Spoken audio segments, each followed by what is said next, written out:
Alright, so in 2007, 8, 9, and into early 2010, we lived in the high desert, Adelanto to be exact, and it's roughly 30 miles southeast of Edwards Air Force Base. So it's an active military base, and there had been multiple small sightings of stuff. You know, you glance up into the sky, you see something, you look back, it's gone. There had been multiple deals of that when we go outside at night. And I had a Jeep, and a lot of times I would go out at night and just drive the back roads at night, just, you know, to get out, get away, explore the back roads and all that stuff. And we weren't far from George Air Force Base in Victorville. And I don't know if you guys can hear the road noise, but sorry, I'm on my way to work right now. And I don't know why I decided this was a good time to do this. I've actually been wanting to do one of these videos for years. But anyway, we used to go to George Air Force Base all the time. You know, at night, during the day, whatever. Just to go around an abandoned military base. And so I was actually at home one day working on something in the backyard. It was actually a engine-driven air compressor that I was working on for my dad. Trying to get it running so that we could either sell it or use it. And I heard jet engines, which was quite, the pitch and noise of the jet engine was unusual.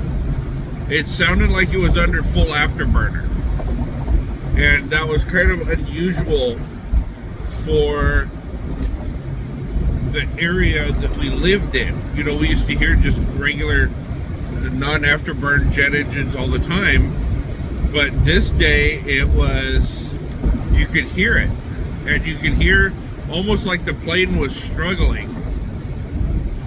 And I had looked up, and I could see two specks in the sky, and I was like, oh, well, maybe they're training, you know, whatever. Then all of a sudden the clouds were moving, like the clouds were visibly moving, and I'm like, what the hell is that? Like, and it was like this triangle cloud was moving, and it was twice the size of both airplanes, so it would be 4 times the size of a regular airplane. So I went inside and grabbed a pair of binoculars. We always kept a pair of binoculars by the back door on a shelf, and grabbed the binoculars and looked up, and it looked like some sort of triangle-shaped craft that was a mirror, and it was reflecting everything underneath it.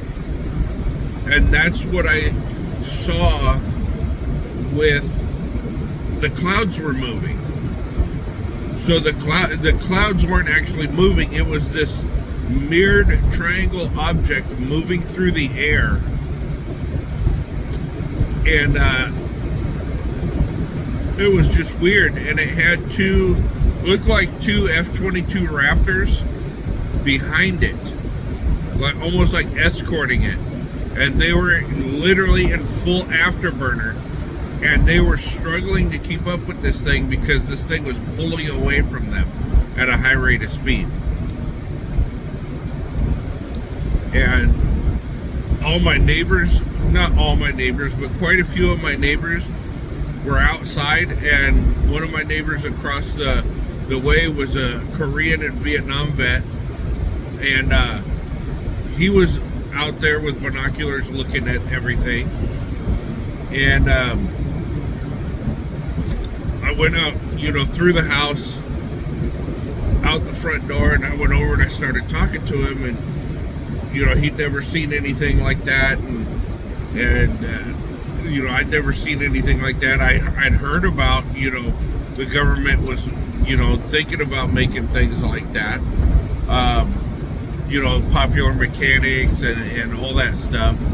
Again, this was like probably, I want to say like 2008 is when this went down, 2008 or 2009, because it was closer to when we moved. And so like a couple days later after that, I heard the same thing, and I looked up, went in, grabbed the binoculars, looked up, and you could see they were after something, but it looked like the cloaking or the stealthiness, quote unquote stealthiness, was a little bit better than a couple days before. And so again, my Vietnam vet neighbor was out. I went out and we were discussing it, and he goes, "Oh yeah," he goes, "that day that we came out and we were looking at the one that was like a mirror," he goes, I called Edwards and I was like, "Hey, what is it? We saw it in Adelanto, like what's going on? Is it something we should be worried about?"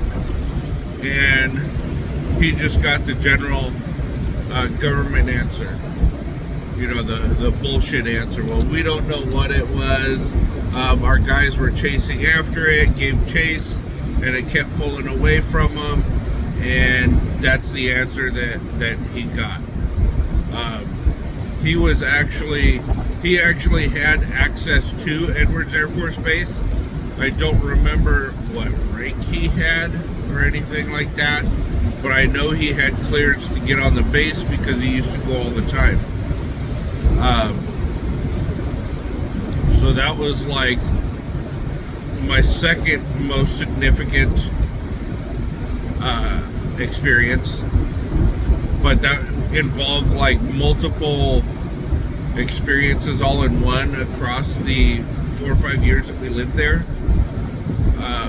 A lot of times when we'd go to George Air Force Base at night, we'd be out there, 9, 10, 11, 12 o'clock at night, and we'd be out just driving around on the base property, which it was an open base. There were no guards or nothing because it was retired in 1997, and the National Guard and the military used it as urban tactical warfare training, and you could literally see tank tracks in the ground. You could see where tanks tore up the asphalt.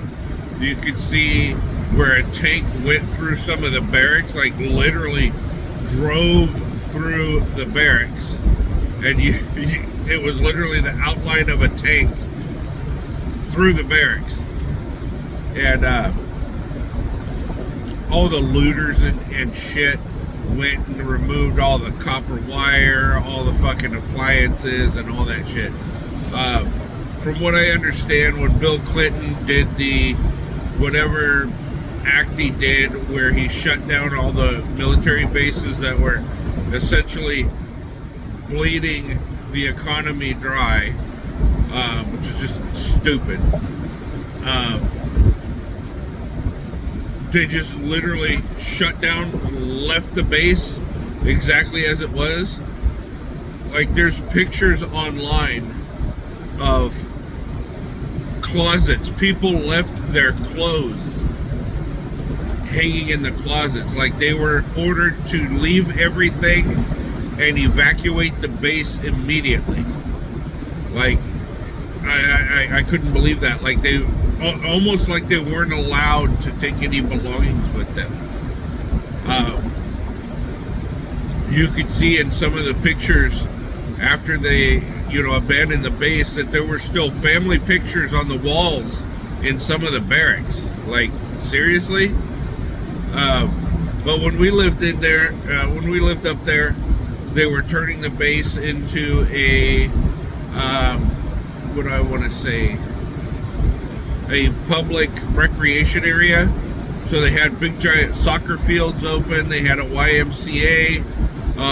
They were in plans of, when we moved from there, they were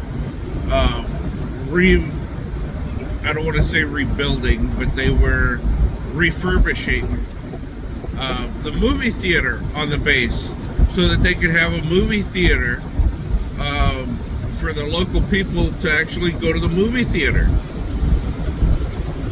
which was really cool. Like, that would have been a cool movie theater to go to. I mean, it was a small movie theater, maybe about 30 seats, but that still would have been cool,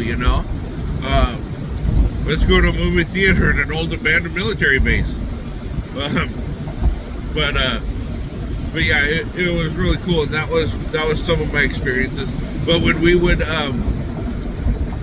be out there, now when I say we, I mean either my dad and I or my sister and I would always go out there. Sometimes I'd go out there by myself, just to get away from the house. And but it didn't matter who I was with, what time of the night or day I was there, I always saw something. It was guaranteed I would see something every single time that I would go there. So again, those are some of my experiences that I've had in the high desert. So